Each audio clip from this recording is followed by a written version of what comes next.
Indiana Newsdesk is made possible in part by the following. Indiana University's Center for Applied Cybersecurity Research, presenting Security Matters with tips for improving online security in 3 minutes or less.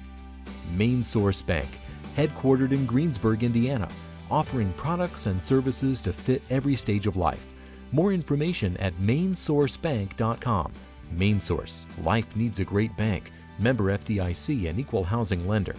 Smithville Communications, serving Southern Indiana with high-speed fiber gigabit internet. Smithville Fiber Gigabit Technology. Tap the power. And by WTIU members. Thank you. Coming up on Indiana News Desk, the gap between the rich and poor is growing, and it's having a ripple effect on Indiana's economy. Somebody making $10 an hour, they're barely feeding their children. They're not going out to restaurants, to movies. You know, somebody making $20 to $25 an hour is helping support the economy. In which communities are families struggling the most, and what's being done to help close the wage gap? Indiana's industries rely more on water than any other state, and some say economic growth is not sustainable without a long-term water management strategy. The resources are being extracted at a rate that can no longer be maintained. That's a fact. The State Chamber of Commerce issues a call to action. Plus an update on this week's top stories right now on Indiana News Desk.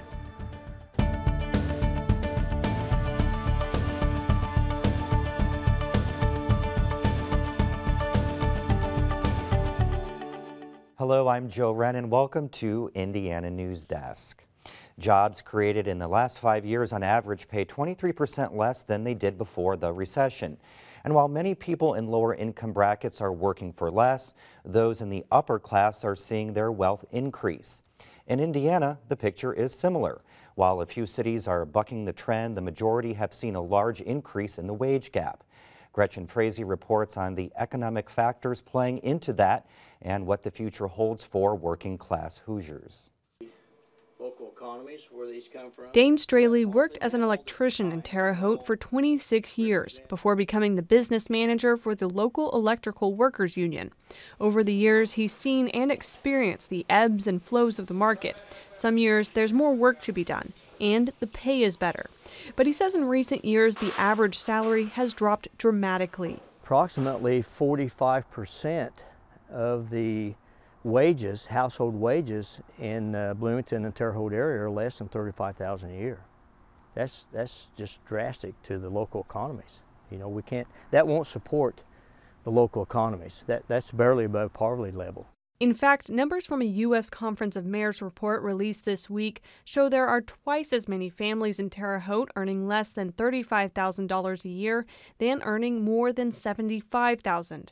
That ratio is worse than just about every other metro area in Indiana. Indiana Business Research Center Director Jerry Conover says one of the reasons is Terre Haute isn't the home of many business headquarters. When you have a headquarters operation, you tend to have more of the high-level executive and professional jobs based there, as well as things like research and development, design, those kinds of jobs that pay really well and drive up wages for manufacturing firms. But he says the changing face of manufacturing is the main problem throughout the state. A lot of manufacturers look for ways to reduce the cost of production by streamlining processes. They can do things as simple as reorganizing the layout of the production floor to reduce the distance to go from step A to step B to step C. When they do these kinds of things, not to mention using more efficient equipment, they don't need as many workers to get the same amount of volume out the door. Those jobs that are available require specialized training that many workers don't have. And Straley says as the middle class shrinks, there's a ripple effect. People making a low wage are barely feeding their kids. They're not going to the movie theaters. They're not going out to support the restaurants. They're not buying automobiles. Where somebody making a fair wage is doing all these things. Some good news for Terre Haute, though, is that the wage gap has remained relatively consistent compared to many of Indiana's other cities, including Evansville, Indianapolis, and Kokomo, that have seen their wage gaps significantly increase in the last decade. Straley argues the way to solve the problem is to force employers to pay higher wages instead of lining their own pockets. 5 rich owners don't support the economy. It's the 2,000 people working for them that support the economy, and if you pay them a fair wage, it's going to happen. But Terre Haute Mayor Duke Bennett says it's more complicated than that. He says Indiana needs to diversify, let go of its traditional manufacturing past, and look to future high-tech jobs. It seems as though as we lose the bigger, the old union jobs, the automobile industry, the heavy manufacturing, the steel industry, well, those are the ones that were kind of always there. We always counted on those jobs, so that brought that median salary up. We've really got to focus our efforts on bringing more and more of those really good paying jobs, whether they're in high-tech kind of industry, pharmaceutical kind of things, the biotechnology, wherever those might be. We've got to kind of rebuild that upper end with more jobs there so we can pull that whole salary and wages back up. Governor Mike Pence has been a strong proponent of lowering corporate taxes. Earlier this year, for example, he championed bills reducing the state's business personal property tax, a levy on business equipment. And while Indiana is regularly ranked among the states with the best business climates, Conover says state and local leaders also need to make sure they're doing what they can to make their cities livable. If the taxes and other business considerations are at least favorable, then all else being equal, a place that has more attractive amenities like parks and sports facilities and cultural things going on is going to be more appealing to locate in than some place that's just kind of a dusty old rundown city. Conover admits that takes time, and in the meantime, Mayor Bennett says he thinks he can speak for most mayors when he says a low-paying job is still a job. When we look at economic development and bringing jobs to the community, we'll take any kind of a job. I mean, I think anybody would be silly to say, no, we don't want that kind of job because it doesn't pay enough. We want opportunities for people. As we mentioned, most cities in Indiana are seeing income inequality increase. But there is one city that is bucking the trend. Columbus, Indiana's wage gap shrunk by 14% from 2005 to 2012. Economists attribute that to high-salaried manufacturing jobs that largely revolve around the engine manufacturer Cummins, as well as other parts supplies. Now we go to Alex Dierkman for an update on this week's top stories. Thank you, Joe. Indiana is cutting another 2% from the state's public colleges and universities in response to concerns about lagging tax revenues. That's in addition to the 2% it cut last fiscal year. The state's budget director says there's still concern about state revenues going forward in the fiscal year that began last month, and that continued cost savings is needed to maintain the state's $2 billion budget reserve. The 2% cut represents about $27 million. The chair of the state's budget committee worries the cuts will lead to tuition increases. The state says if tax collections meet expectations by next June, it will give the money back to higher ed institutions. Anticipated record high corn yields could mean you'll save money on everything from cooking oil to cereal. Indiana farmers are projected to harvest a little more than 1 billion bushels of corn this year, which would set a record for the second consecutive year. The predicted soybean harvest would be the third largest in state history and up nearly 6% from last year. But agricultural economists do urge a bit of caution, saying cooler than normal temperatures could still put a damper on crop yields. Earlier this year, we brought you a special series on coal ash ponds and how they're regulated. Indiana has 74 of the ponds scattered across the state. That's more than any other place in the country. For the most part, rules regulating them are rarely enforced. As Jimmy Jenkins reports, environmental and health organizations are calling on the Marion County Health Department and Indianapolis Power and Light to test the groundwater near the company's Harding Street power plant in Indianapolis for contaminants they say could be leaking from coal ash ponds. Across the street from a major coal-fired power plant near downtown Indianapolis, a group of environmental and health organizations stood under a billboard that reads, "Coal ash and drinking water don't mix." The Hoosier Environmental Council says that heavy metals are leaching from unlined lagoons that hold the coal byproduct, and that could contaminate area groundwater. There have been 11 instances of groundwater contamination in Indiana alone, And then we face tragedies in places like Tennessee and North Carolina, where massive amounts of coal ash found their way into our water. We want to take steps to prevent that from happening in Indiana.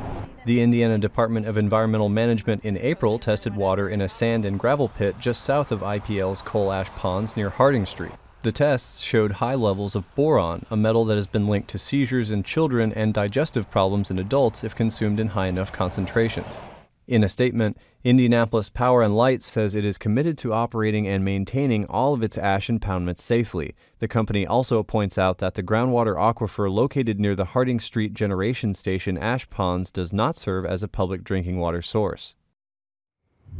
IPL also just announced today it's going to stop burning coal altogether at the Harding Street station by 2016. It will instead switch over to burning natural gas. The environmental groups, though, say that does not change their call for IPL to better regulate its coal ash ponds. Indiana now has more people without health insurance than all of its neighboring states. That's according to the Gallup Healthways Well-Being Index. The index shows the rate of uninsured in Indiana was virtually unchanged from last year, falling from 15.3% in 2013 to 15% this year. But Indiana's rate fell less than every state that surrounds it during that time. And of those states, only Ohio joined Indiana in deciding to not expand Medicaid coverage as part of the implementation of the Affordable Care Act. Monroe Hospital in Bloomington is trying to sell its assets after filing for Chapter 11 bankruptcy late last week. The hospital has been struggling for some time and has more than $120 million in debt. The nationwide hospital operator Prime Healthcare has emerged as a prospective buyer, and Monroe Hospital is working with the courts to move the bidding process forward. In the meantime, hospital officials say patients and hospital staff should not be affected. The fight over night construction on I-69 in Monroe County is over. It started when residents complained about construction crews keeping them awake at night. Monroe County moved to adopt an ordinance that limited the amount of noise crews could make between 10 p.m. and 6 a.m. NDOT subsequently filed a lawsuit saying the ordinance was delaying I-69 construction.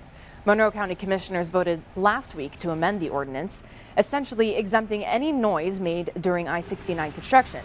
So this week, NDOT asked the judge to dismiss the lawsuit, saying its concerns had been alleviated, and the judge granted that request. Nearly 10,000 Indiana students report being bullied last year at school. That's according to the first statewide report tracking those incidents. The Indiana Department of Education data shows 44% of cases during the 2013-14 school year were verbal, 21% were physical, and the rest were written or electronic threats. The Centers for Disease Control ranks Indiana third in the nation for incidences of bullying on school property, with 1 in every 4 children being targeted. More than 700,000 voter records have been marked as inactive or needing to be updated. It's part of the Secretary of State's effort to clean up Indiana's voter rolls. Earlier this year, Secretary of State Connie Lawson's office sent postcards to every Hoosier on the voter list. More than 750,000 came back as undeliverable. A second mailing went out to those people in June, and about 700,000 of those postcards came back as undeliverable or weren't returned at all. Those records have now been marked as inactive. An inactive voter record won't bar a person from voting this fall, though. Hoosiers have until 2017 to vote in an election or update their information before they're completely removed. The towns of Huntingburg and Wabash are getting federal dollars to help fund a number of community projects.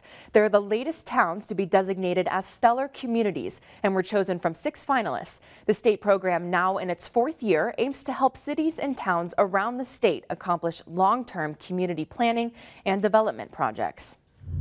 The mayor of Wabash says the extra money could mean the difference between finishing a major list of projects in 4 years rather than 15. Nashville, Indiana, Brown County was a finalist, but ultimately wasn't chosen. The community members complained the process wasn't open enough and shut out many citizens. And around the world, people continue to mourn the death of comedian and actor Robin Williams. Preliminary reports show the star committed suicide on Monday. Williams performed at the IU Auditorium in Bloomington in 2009. The center's director remembers him as kind and generous, even arranging for a teenage boy who was suffering from a serious medical condition to get front row seats and come backstage after the show. And Williams almost came to Bloomington's Comedy Attic to try out some new material. Robin Williams and his success with Mork and Mindy, and then that HBO special, which was, I think, called Live at the Met, blew that up. And all of a sudden, comedy clubs popped up everywhere. There were thousands of them. That was the beginning of the big comedy boom. And Robin Williams' wife said yesterday the actor was suffering from early stages of Parkinson's disease. Okay, thanks, Alex. Yes. Coming up next on Indiana Newsdesk. Indiana has an abundance of water resources, but state leaders worry the state soon won't be able to meet the rising demand from business that use millions of gallons of water each day. Geologists are spending the next few weeks at the Indiana Dunes National Lakeshore hoping to solve the mystery of why the state's largest dune collapsed last year, trapping a 6-year-old boy for hours. And a high school soccer team in Greene County is making history. We'll tell you how right here on Indiana Newsdesk. What if news wasn't just a commodity, but a commitment? The fiscal cliff is a fiscal suicide. Why shouldn't we explore every side of the story? The Syrian army had pulled back. Where can you turn for news you can trust? How do we make sense of something like this? On PBS, we believe journalism should never stop asking questions. Give to your PBS station and support independent journalism. We answer to no one but you. I really do enjoy volunteering. I like to think that I have made a difference. That's enough. I don't need to be patted on the back. I've included my PBS station in my future plans. It's not a big gift, but something that will help them. Consider PBS in your future plans. Find out more at 812-855-2935. Every little bit helps. If we can do a whole lot of little bits, then we've done a great service. Welcome back to Indiana Newsdesk. I'm Joe Wren. Indiana has a bounty of water, so it's easy enough for cities and utilities to meet current demand using existing water resources. But in a report the Chamber of Commerce released last week, officials warned problems could soon arise as projects like Interstate 69 spur more economic development. That's because while the state has enough water, it doesn't have the infrastructure in place to get it where it needs to go.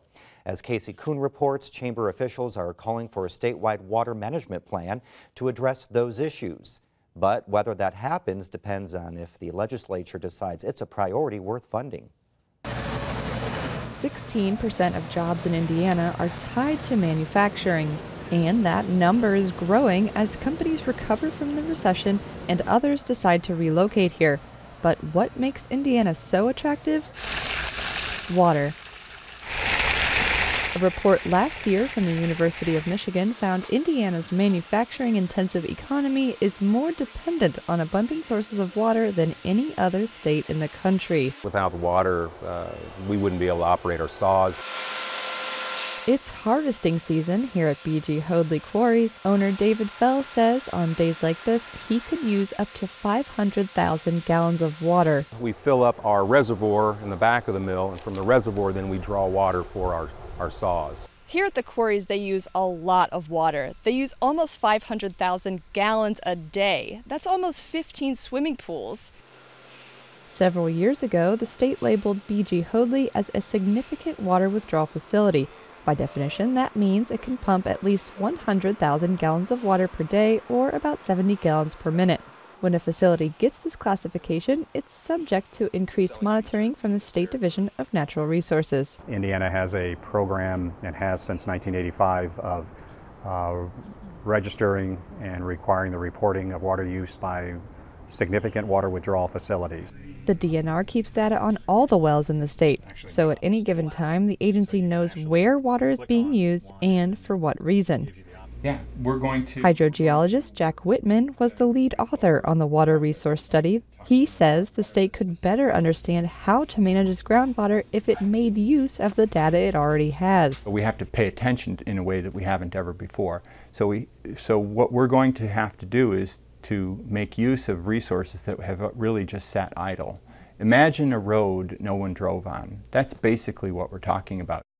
The Chamber's report divides the state into regions. Northern Indiana's resources are strong, but face a growing need for irrigation. And southern Indiana's water sources are too spread out, leaving many parts of the region limited. Chamber of Commerce officials say the report is one step towards creating a plan that could help manage the water use in parts of the state that don't have as much access to it. For example, the entire route of I-69. It is cutting through arguably the most dry area of Indiana.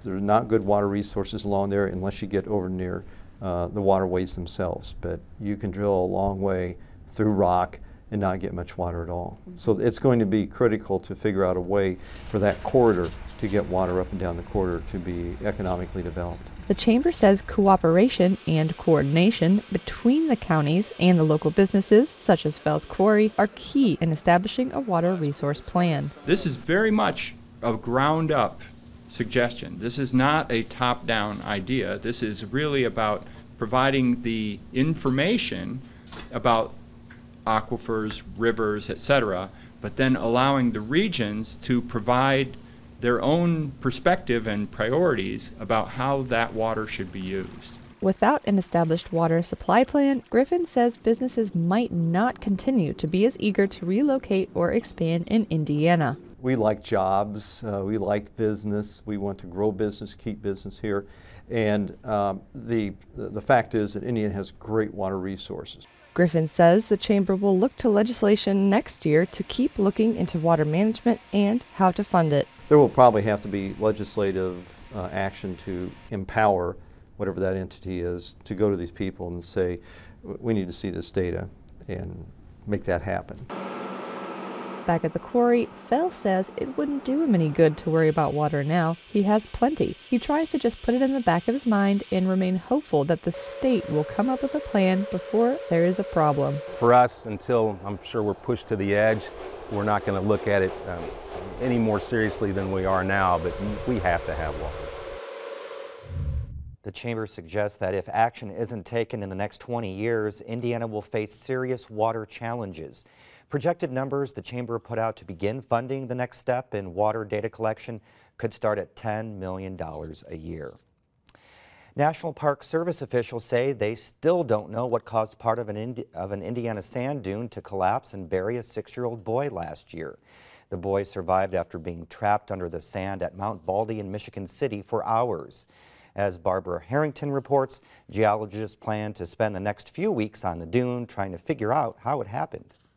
A popular sand dune along the Indiana National Lakeshore is eerily quiet. We've had people calling all throughout the summer saying, is Mount Baldy open yet? Is Mount Baldy open? More than 200,000 people make the trip to Mount Baldy in Michigan City every summer.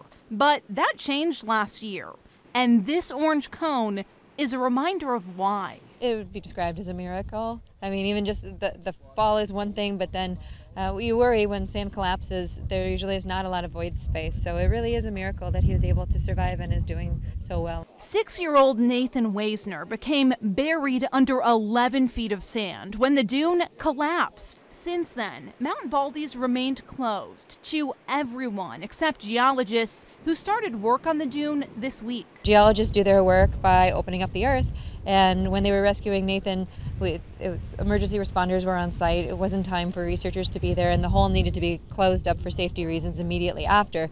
So they're using ground-penetrating radars to create a 3D map of the dune. One of the theories geologists are exploring is whether trees or debris buried by the natural movement of the dune could be decaying and causing openings in the sand. They've discovered 6 holes, one of them just this week. I'm not that worried about it. Most of the holes that are occurring out here are in the 10 to maybe 20 centimeters in range, and well, that's the size of my foot. Larger holes have been documented in other places like Oregon, but they were still significantly smaller than the one Nathan fell into. The research team will turn in a formal report next year. Then the National Park Service will decide whether to reopen Mount Baldy. Both say it's too early to determine whether anything can be done to prevent holes from forming in the dune. And a co-ed high school soccer team in Greene County is making history. As Sarah Whitmire reports, it's the first time soccer has ever been offered at any school in the county. Matt Settles stands on the sidelines and watches as his players move the ball up and down the field.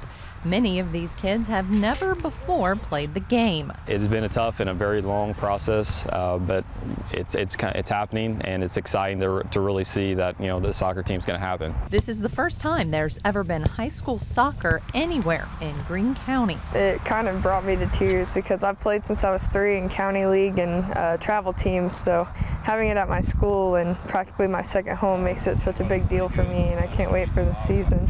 There are 10 boys and 5 girls on the team. The school doesn't have enough players for just a boys or just a girls team. At practice, they all do the same thing, and the expectations are no different for the girls than the boys.